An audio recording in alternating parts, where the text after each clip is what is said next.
and welcome to the Project Zion podcast. I'm your host, Carla Long, and today I'm with a dear, dear friend, Emily Rose. Hi, Emily. Hi, Carla. It's so good to have you here. I love talking with you. Emily is, well, I'm just going to say it. She's an inspiration to me. When I talk to her, I just always feel so inspired and uplifted and ready to go and tackle all the problems of the world. And I hope that's how you feel after you hear this podcast. So before we jump into exactly what we're going to do, Emily, can you just tell me a little bit about yourself?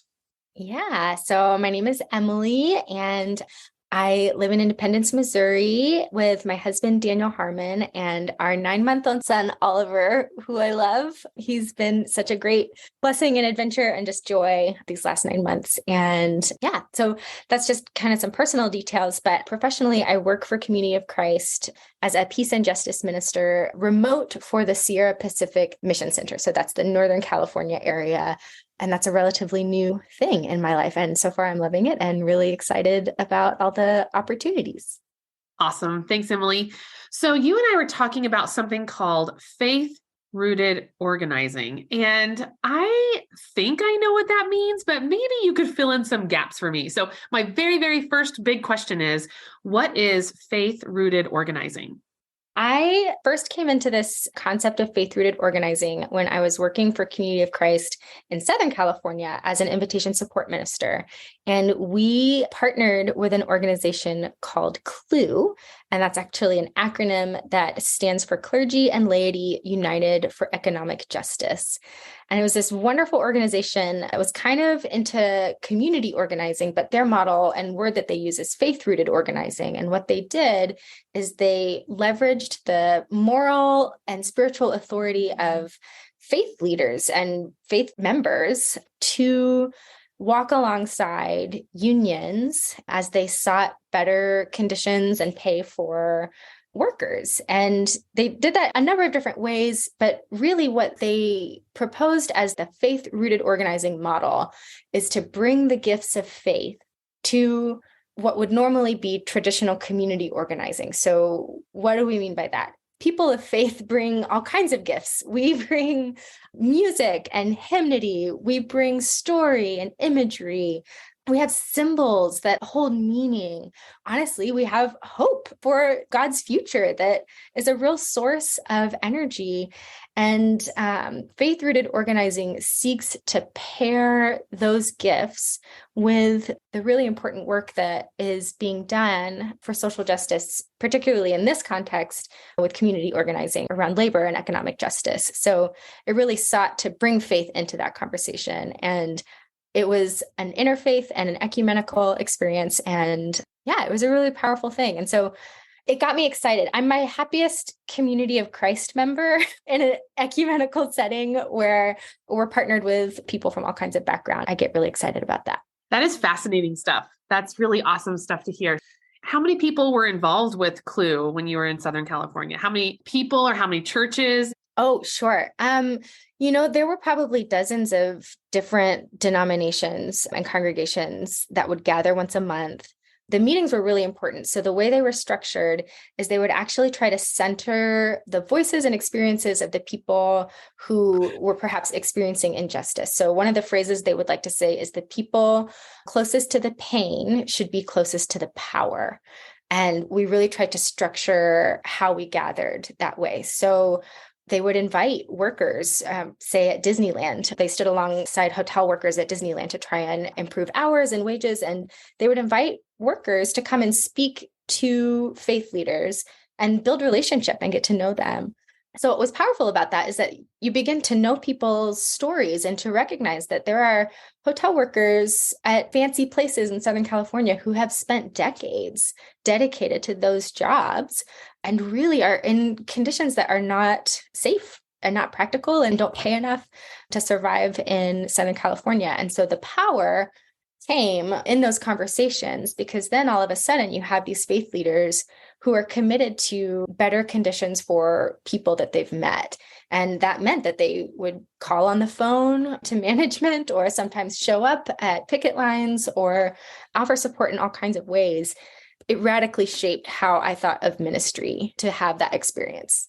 That is awesome to hear. That's really awesome to hear. One thing that I've always said about churches, even though, you hear how awful churches are all the time and how theologies have hurt people. And I know that's true, but what churches do have is community, and you can find support in that community. You can hear other people's stories in that community. If I weren't part of a church, then I might never talk to someone of a different socioeconomic level than me, because, you usually just hang out with the people who agree with you, who look like you, who dress like you, who act like you. And church is kind of this place that you get to see a whole bunch of different people, and you get to think, wow, people really do live different lives than I do. And to understand that that's okay too.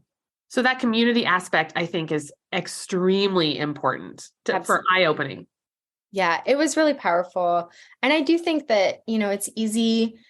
Faith holds a lot of baggage, and at its worst, I think it can be used to abuse. And at its best, it's used to liberate. And that's what I try to stay near, is how is my faith calling me to liberation for other people? And what am I going to do about that? That's just beautiful. That is always something to aspire to. How can my faith help to liberate people? I don't know if you want to jump into the Community of Christ stuff yet, but I am really curious about, how do you see Community of Christ getting involved with peace and justice activities, especially with your background in this faith-rooted organizing? Community of Christ has so much to offer. I get really excited. First of all, I think our theology is just so poised with our focus on peace and this idea that God is at work in the world now. I've always been really enamored with our enduring principle of continuing revelation. It really feels tangible that God is calling us and speaking to us and at work in the world and inviting us to be co-creators in that. And so I think our theology sets us up well. Our enduring principles set us up well. My two favorite enduring principles are probably the sacredness of creation and the worth of all persons. There's so much richness there that if we take it seriously, our faith does call us into that liberating peace and justice work. We're poised just by who we are and what we believe. And I also think we're poised with some of the things that we may consider to be detriments.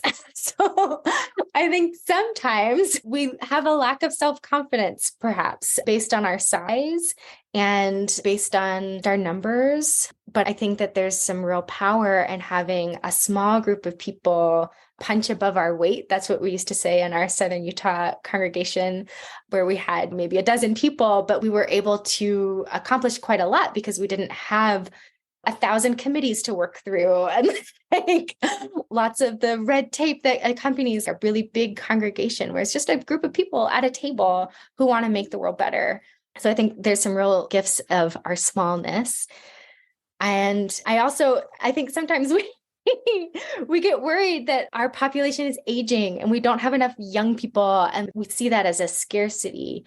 But I really do think that there are gifts in having our members who may be retired and have time to jump in with some of the things that faith-rooted organizing asks us to do. So there are people who have the time to get on the phone with management and call on behalf of hotel workers or on behalf of airport workers and really get engaged with organizations that are already doing fabulous work, as opposed to reinventing the wheel and thinking we have to do all of that ourselves. We actually have people who may have the time to live out their faith and do peace and justice work alongside others who are already at work.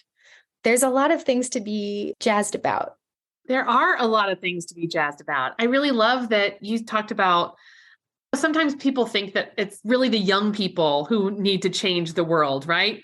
Older people are not willing to do that. Maybe they don't have the energy to do that. Maybe they don't want to do that. But what you're saying is that we desperately need people of all ages to step in and do this. Yes. No one's too old and no one's too young in order to make those phone calls or write those letters or do those things that you were talking about. There's real beauty in intergenerational relationships. I don't really want to attend a young adult thing. I don't want to go to a pizza party just for people that are my age. I really want to have relationships with people who have had all kinds of life experience and who are at different phases in their life. I'm a new parent. I want to talk to grandparents. I totally get that as a parent myself. Like, Yeah. do you just want to play with my kid? Yeah. That sounds great. I totally get that. Sometimes just the problems seem really, really big. Sometimes everything just seems too big to handle. And to be perfectly honest and vulnerable, it just makes me freeze. Like I just don't do anything because it feels like what I do doesn't matter. It feels like I don't know what to do. I can do what I can, but that's all I can do. And I just have no more time and energy to even think about other things. What are some things that individuals or congregations can do right now to help either the whatever problems we're talking about? What are just some things we can do? Oh, goodness. There's lots of things. I'll talk a little bit about some of the things that I'm involved with in Sierra Pacific, and hopefully that will inspire some of our congregations to experiment and see what's possible. So the first thing I'll talk about, we have kind of a peace and justice. It started out as an anti-racist reading circle called Love Out Loud, and it has gone through the pandemic all the way until now. There's a group of folks who have been hopping on Zoom and reading books about peace and justice and talking about them together, really investing ourselves in the learning. And it's fabulous. And we try to meet at a fairly decent time for folks to hop in across time zones. It starts at 6:30 Pacific time. So if you're on the East Coast, it does start a little late. I will say my mom loves this group. Bless her heart. She moved one time zone over. And so now it starts at 9:30 and it's tough for her. But anyone is invited. It is on Zoom. So if you're interested, we're starting a new book and focusing on the sacredness of creation. So we're going to be reading Barbara Kingsolver's Animal Vegetable Miracle. And it goes through a year of their family deciding to live on food that is just local. So eating food that has been produced locally and not traveled so far to come to them. That's one thing that you can do is you can invest yourself in learning the things that you don't know about peace and justice. And that helps you to engage with the world differently. The other thing, I really empathize with you, that feeling of feeling paralyzed and like the enormity of things is just really big. And the topic for me that triggers a lot is climate change. That's where it just feels impossible. And so I want to share a documentary that I watched, and you actually mentioned that you watched it too. It's on Netflix. It's called Kiss the Ground. And the way I describe it to people is it's the most hopeful I have ever felt about climate change.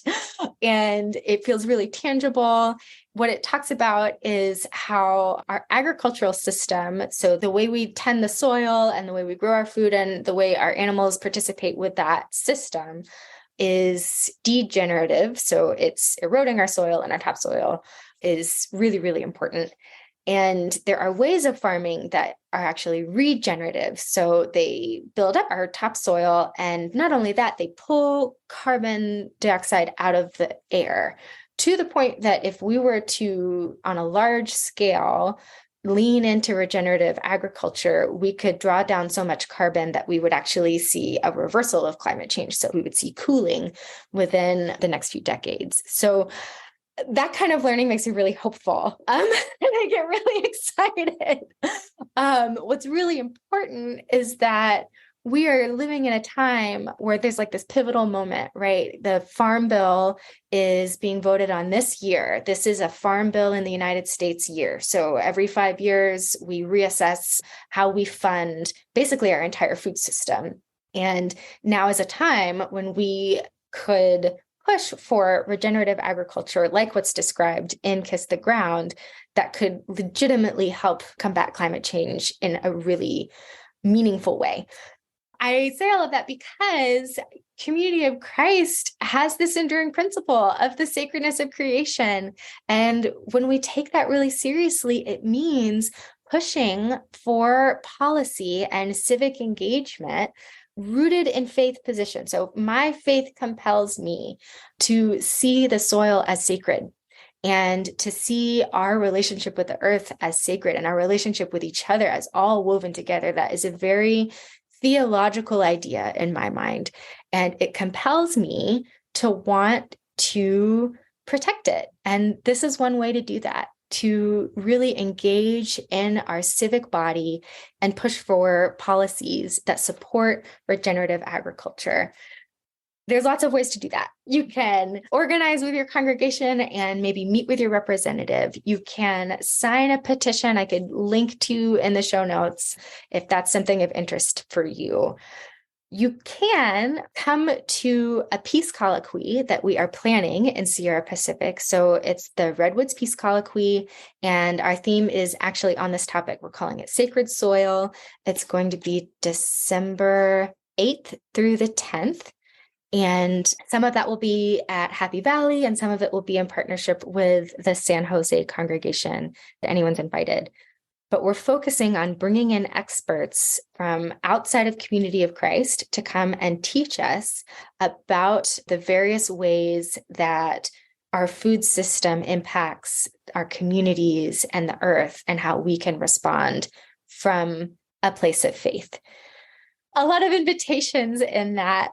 But really, what is at the heart of it is that I have this real sense of the urgency, that it feels like divine urgency to me to take the gifts that we have as Community of Christ into the world, to really build shalom and to see what we have as something to be joyfully given to the world around us. That's beautiful. And before I jump into Kiss the Ground, which I watched at Emily's suggestion, I was actually just at Utah State University teaching a class about who Community of Christ was. And I showed them all of our enduring principles. There was 100 students, college-age students in the room. And one of them really wanted to talk about the sacredness of creation. I was like, yeah, that's one of our enduring principles. And he thought it meant creating children. And so I had to be very really specific. No, it's actually about nature. And he did not want to talk about that anymore. He was all bored with that. So I feel like I've talked about sacredness of creation quite a bit this week. Oh, how funny. I mean, as a new parent, yes, that has felt sacred. And I feel an urgency to make the earth habitable for my child. Absolutely. I did want to say that because climate change has always been anxiety producing for me. But now that I've had children, it is double or triple the anxiety. And I do want to say that I watched Kiss the Ground as well. It's an hour and a half. The first 30 minutes is telling you everything that we're doing wrong. And the last hour, it really does give hope, because what is incredible, absolutely incredible about the earth is that it desperately wants to be healed. The earth wants to take care of itself. And if we allowed the earth to do that by not completely stopping her from doing it, the earth would do it on its own, you know? So I was really fascinated by that. And I love that we're talking about the soil, because at least in this documentary and what I've learned, it all has to do with the soil, and how what we've been doing to the soil by tilling it is not helpful at all. And the pesticides and all the other things. When I watched it, especially now in planning this event with Kiss the Ground kind of at the heart of it, I just kept yelling enduring principles at the screen. One of the facts that stood out to me that was so beautiful is that in one handful of healthy soil, there are more microorganisms than the number of people who have ever lived on Earth combined. Just one handful of healthy soil. If that's not unity and diversity, I don't know what is. And I love your focus on this impulse that the earth wants to heal itself. I once listened to a different podcast that interviewed Zach Bush, who does a lot of work around glyphosate, which is one of the most commonly used pesticides that's like really linked to cancer. And he talked about how for him, the concept of regeneration and healing faster than you're injured is grace to him, that is grace.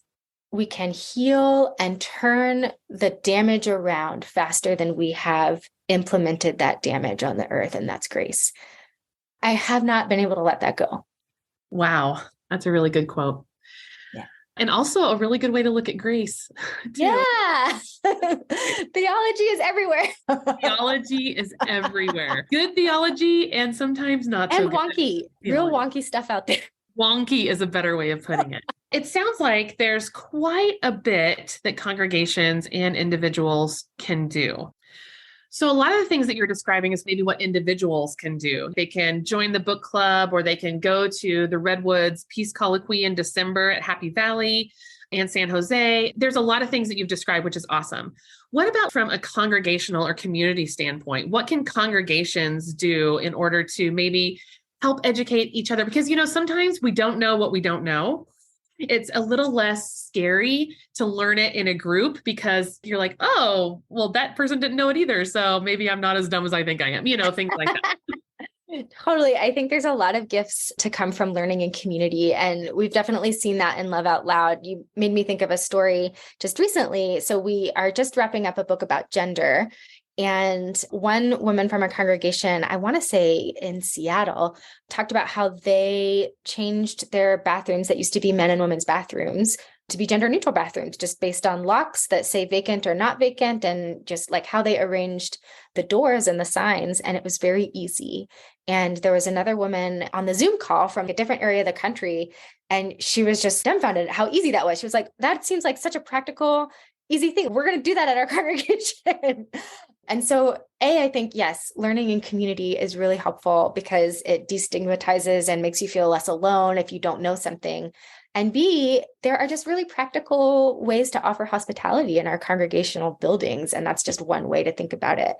And the other thing you might consider doing as a congregation is choosing an enduring principle to focus on, and then holding that enduring principle up with what is going on in your community. So in Sierra Pacific, we are focusing for a whole year on the sacredness of creation. And that is leading us down some of these pathways of learning, watching this documentary, planning some of the events that we're holding.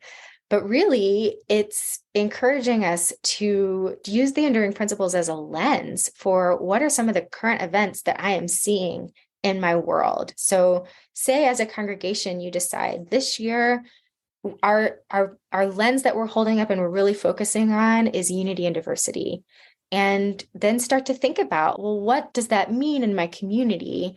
Where are the places where we are lacking unity in our diversity? Perhaps this leads the congregation to think, I want to learn more about how to be an anti-racist person in the world. Are there organizations that are doing good, valid anti-racism work where I would be an asset as a member of faith to show up and walk alongside? So I think that the enduring principles are these really great trailheads that we can stand at as congregations and really see where the trail leads from there, with the hope that we enter into the community. Perhaps as a congregation, you decide our city council meeting is in 2 weeks, and maybe we just all go just to listen and bear witness and see what's going on and what's being voted on in our communities. Or I had this experience at in-person church in Independence a few weeks ago where we asked who's missing from the table. And immediately we said people of color were missing. And to be fair, they weren't wrong. It's a very white body that was gathered there. And someone else at the table shared that there was a high population of Hispanic folks in the neighborhood, and maybe we should offer English classes, which is fine. That's fine. But another person at the table, she worked in the school system, and she talked about testing students for various learning disabilities and how it's sometimes really tricky for students who their primary language is Spanish. And so taking these tests in English is already a high barrier. And she did her best to offer broken Spanish to the students and say, hola, ¿cómo estás? In whatever she could to offer these students. And their whole dynamic changed. And it was as if they just lit up and felt comfortable and felt like somebody saw them.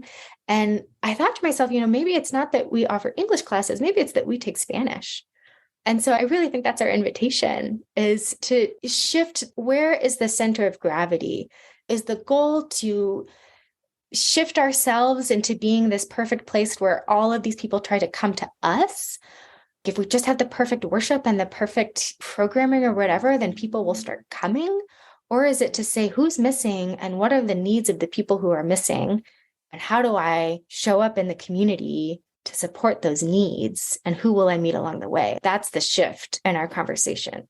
And that's why that community aspect is so important, right? You wouldn't have gotten there if that woman, that teacher hadn't spoken up.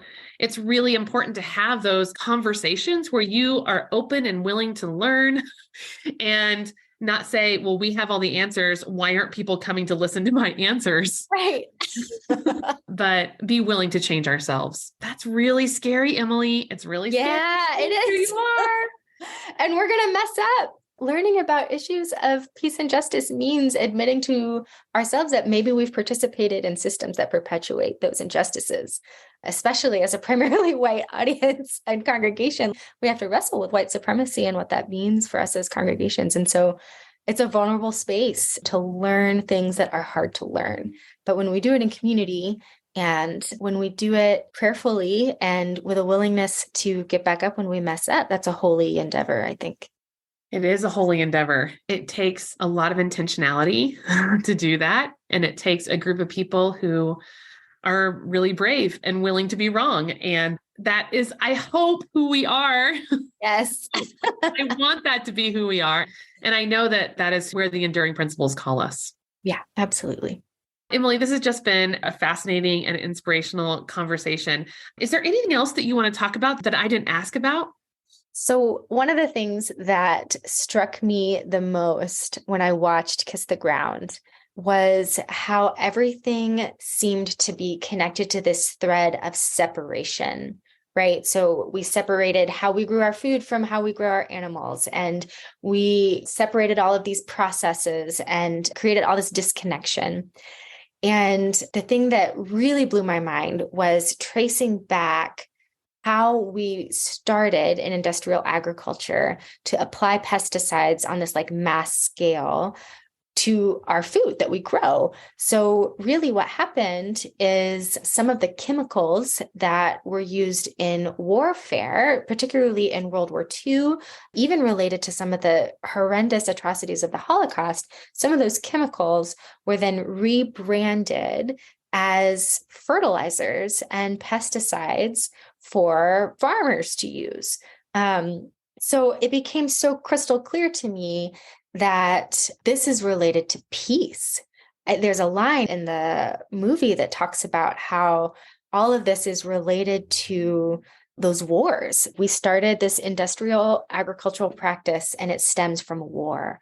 And even more recently, Agent Orange in the Vietnam War has been rebranded. The chemical glyphosate, that is what is sprayed on so much of our food, and it's known to cause cancer, and it's rooted in war.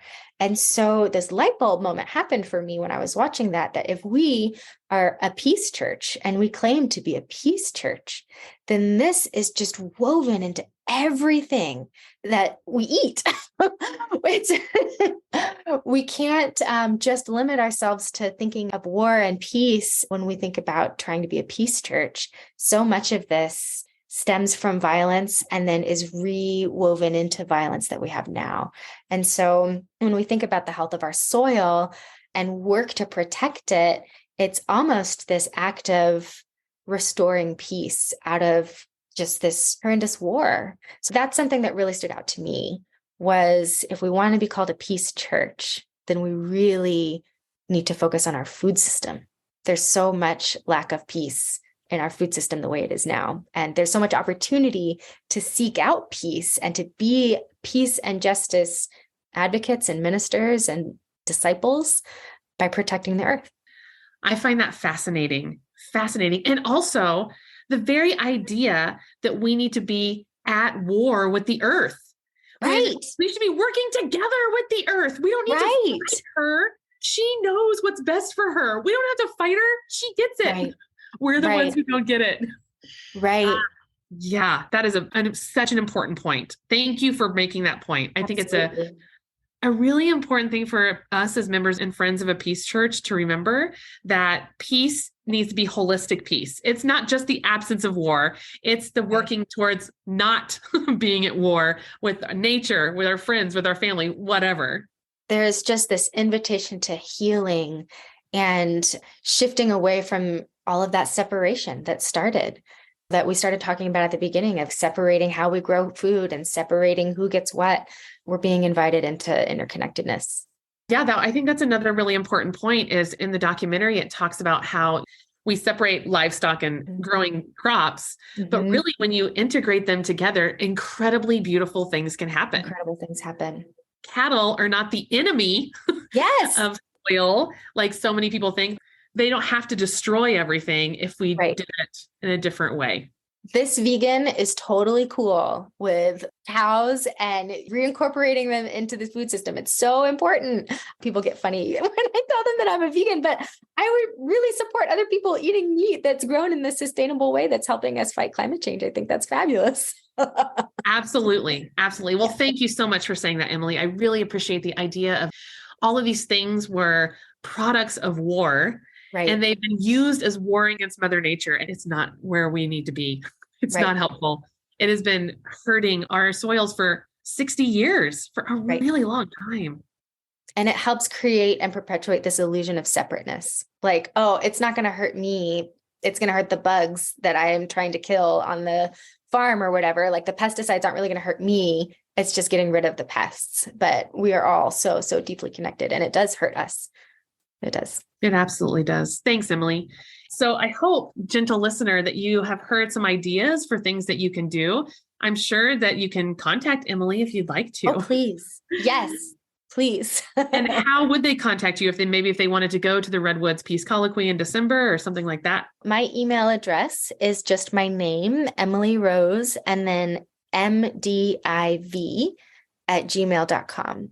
You can contact me there, and I can give you more information about this retreat. We're going to actually at World Conference have little stickers that give more information, and we've got flyers and stuff. So come by the mission prayer booth that we'll have at World Conference if you're going to be there, and we can talk all about it. And I will talk your ear off about how I think soil is sacred, and we'll have a great time. That sounds awesome. Thank you so much, Emily. I just so appreciate hearing from you. And also thank you for the encouragement to watch the documentary Kiss the Ground, which is on Netflix, which is just an exceptionally awesome, awesome documentary that gives you some hope about climate change.